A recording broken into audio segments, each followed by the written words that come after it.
Hello everyone. यह NCERT का unit number 9 chapter है साइकोलॉजी एंड स्पोर्ट्स, जो कि बहुत इम्पॉर्टेंट है।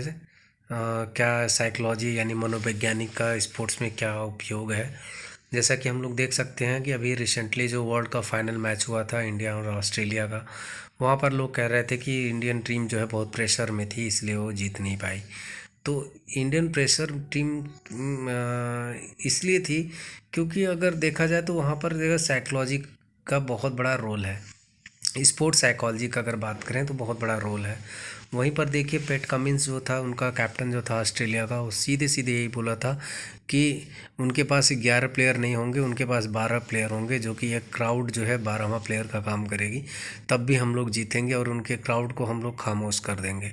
तो देखिए एक तरीके से साइकोलॉजिकल प्रिपरेशन है, जो कि कंपटीशन पीरियड में हम लोग जब पढ़ते हैं स्पोर्ट्स ट्रेनिंग में, उसमें पीरियडाइजेशन जो होता है 3 फेज़ में होता है। एक प्रिपरेटरी फेज़ होता है, दूसरा कंपटीशन फेज़ होता है, तीसरा जो होता है रीजनरेशन या फिर रिकवरी फेज़ जो बोलते हैं।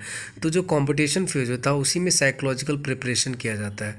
तो साइकोलॉजिकल प्रिपरेशन में यही सब सारी चीज़ें होती हैं कि जो प्लेयर होते हैं, जो एक अच्छे लेवल पर खिलाड़ी होते हैं, तो उनका जो है साइकोलॉजी को किस तरीके से एक पॉजिटिव टर्म में लेकर जाया जाए, सो दैट जो है वो अंडर प्रेशर न खेलें, वो अपना बेस्ट से बेस्ट जो है परफॉर्मेंस जो है वहाँ पर दे सकें।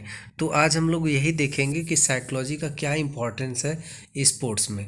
देखिए यहाँ पर लिखा गया है कि फर्स्ट टाइम जब साइकोलॉजिस्ट जो है इंडिया से इंडियन वीमेन जो हॉकी टीम थी, वहाँ पर स्पेन के लिए जब भेजा गया था, तो वहाँ पर उन्होंने बहुत अच्छा प्रदर्शन किया था, बशर्ते कि जो प्रायर जो है देखा जाए प्रायर परफॉर्मेंस में। तो ठीक है, तो यहाँ पर देखिए इसका भी मैंने वीडियो बनाया हुआ है, प्लेलिस्ट में देख सकते हो। तो यहाँ पर अभी हम लोग क्या करेंगे, सबसे पहले जो है क्वेश्चन की तरफ चलेंगे कि क्वेश्चन जो है कैसे आता है और क्या क्या क्वेश्चन जो है आने की संभावना है। तो यहाँ पर देखिए लिखा हुआ है, पहला तो European federation of sports psychology defines, यानी European federation of sports psychology क्या कहता है। Psychology, it is the study of psychological basis procedures efforts of sports. ठीक है, ये इतना इम्पोर्टेंट नहीं है। यहाँ पर डिफिनीसन ऑफ स्पोर्ट्स साइकोलॉजी में सबसे ज़्यादा जो इम्पोर्टेंट डिफिनीसन जो मैं बता दूँ आपको, यहाँ पर रिचर्ड का है। रिचर्ड का sports psychology is science in which the principles of psychology are applied in sports और एक्सरसाइज सीटिंग्स, इनका है। बट स्पोर्ट्स साइकोलॉजी का डिफिनीसन पूछता नहीं है जनरली। ठीक है, और यहाँ पर देखिए application of psychology in physical education and sports, कहाँ कहाँ अप्लाई हो सकता है psychology physical education and sports में। तो कॉग्निटिव एंड बिहेवियरल स्किल्स में, जो कि ट्रेनिंग फॉर परफॉर्मेंस इन्हांसमेंट, यानी कि ट्रेनिंग इन परफॉर्मेंस इन्हांस करने के लिए कॉग्निटिव और बिहेवियर स्किल्स के रूप में यूज़ किया जा सकता है। काउंसलिंग एंड क्लिनिकल इंटरवेंशन में यूज़ किया जा सकता है।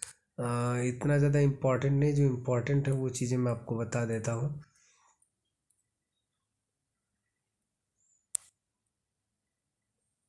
देखिए यहाँ पर पहले क्वेश्चन कर लेते हैं। ठीक है, क्वेश्चन बहुत इंपॉर्टेंट है एक्सरसाइज का, जो कि यहाँ से क्वेश्चन बन सकते हैं। Psychological as the study of behaviour was the defined by, देखिए behaviour is the study of defined by J P Watson ने ही किया था। ठीक है, और नेक्स्ट है who known as the father of experimental psychology. Experimental psychologist के विलियम वुंड हैं। ठीक है, तो ये था आंसर। नेक्स्ट है क्वेश्चन, यहाँ पर देख लेते हैं क्या क्या इम्पोर्टेंट है। Application of psychology in athletics growth and development, इतना इम्पोर्टेंस नहीं है। क्वेश्चन चलते हैं, which of the following is an aspect of growth. Growth के एस्पेक्ट से क्या जो है इसमें है, इंटेलिजेंसी है, इमोशंस है, हाइट है, लीडरशिप है।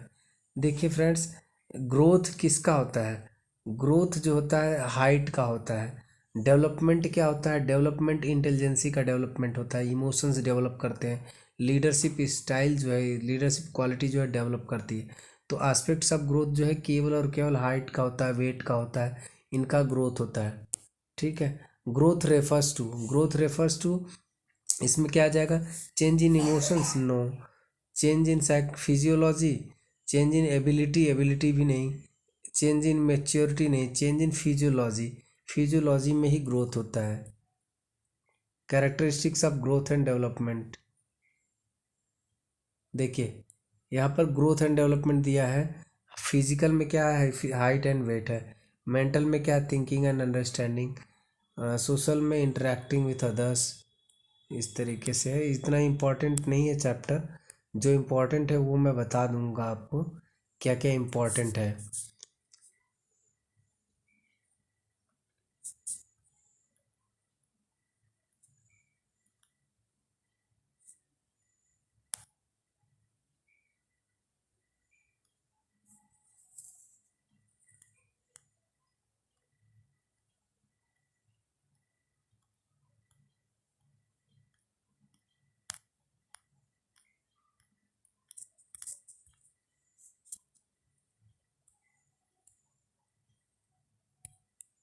क्वेश्चन कर लेते हैं।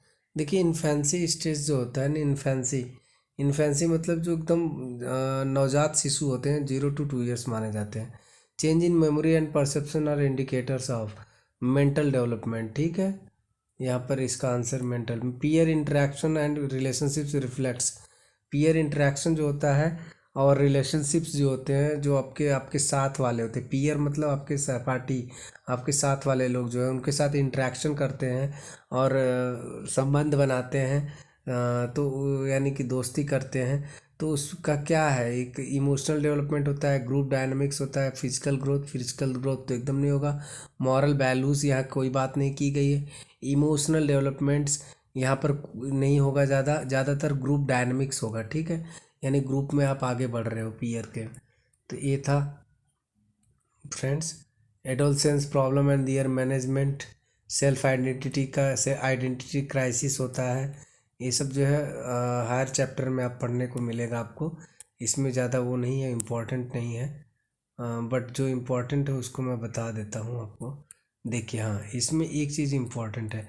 एडोलसेंस जो होते हैं किशोरावस्था में, उनको क्या क्या प्रॉब्लम स्टार्ट होती है। सबसे पहला सब्सटेंसेस एब्यूज़, यानी कोई एल्कोहलिज्म, स्मोकिंग, ड्रग्स, ये सब की तरफ ज़्यादा अट्रैक्ट होते हैं, ठीक है।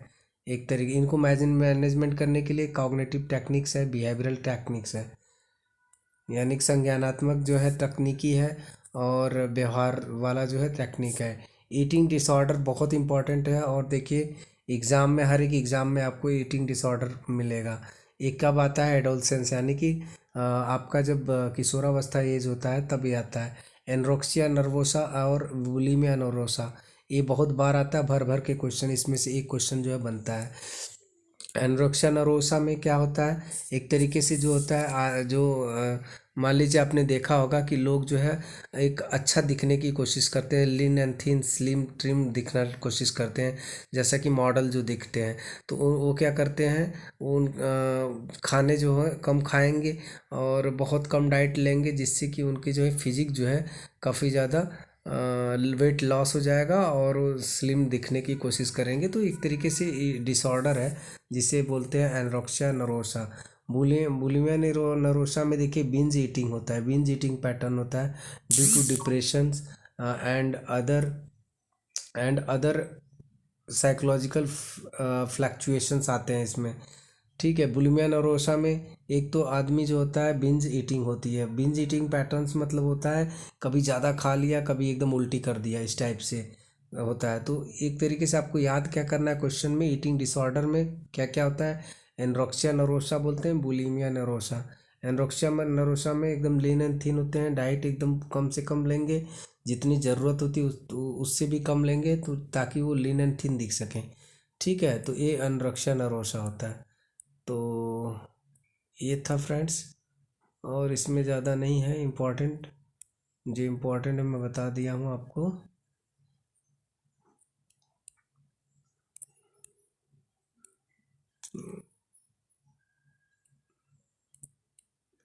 क्वेश्चन देख लीजिए, यहाँ पर लिखा हुआ है Rajita regularly brings on large meals, binges on sorry regularly binges on large meals. She then makes herself vomit and follows up to the with 2 hours of exercise.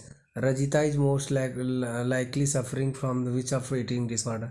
देखिए मैंने बताया ना कि binges on large meal, but वो जो है omit कर देती है और 2 घंटे एक्सरसाइज करती है, तो उसे क्या बोलते हैं, बुलिमिया नर्वोसा बोलते हैं, याद कर लीजिए।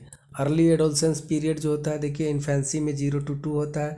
अर्ली चाइल्डहुड जो होता है 2 से 5 होता है। 5 से 9 होता है आपका लेटर चाइल्डहुड। फिर उसके बाद 10 से 14 जो होता है वो अर्ली एडोलसेंस होते हैं। फिर 14 से 19 जो होता है वो होते हैं एडोलसेंस होते हैं, लेटर एडोलसेंस।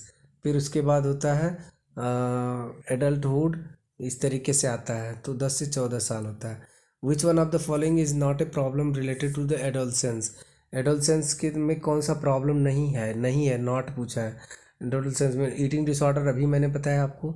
सब्सटेंस अब्यूजेस मतलब एल्कोहलिज्म, स्मोकिंग और ये सब सारी चीज़ें, चरस वरस भांगा, ये सब सारी चीज़ें खाने पीने लगते हैं, तो एडोलसेंस में ये भी प्रॉब्लम है। लैक ऑफ लैंग्वेज डेवलपमेंट, यही नहीं है, जो लैंग्वेज डेवलपमेंट तो होता ही है, वो तो चाइल्डहुड से ही स्टार्ट हो जाता है language development. Anti social behaviour, अगर आप सब्सटेंस यूज़ करेंगे, अनएथिकल चीज़ें यूज़ करेंगे तो एंटी सोशल एलिमेंट्स में ही आप गिने जाएंगे।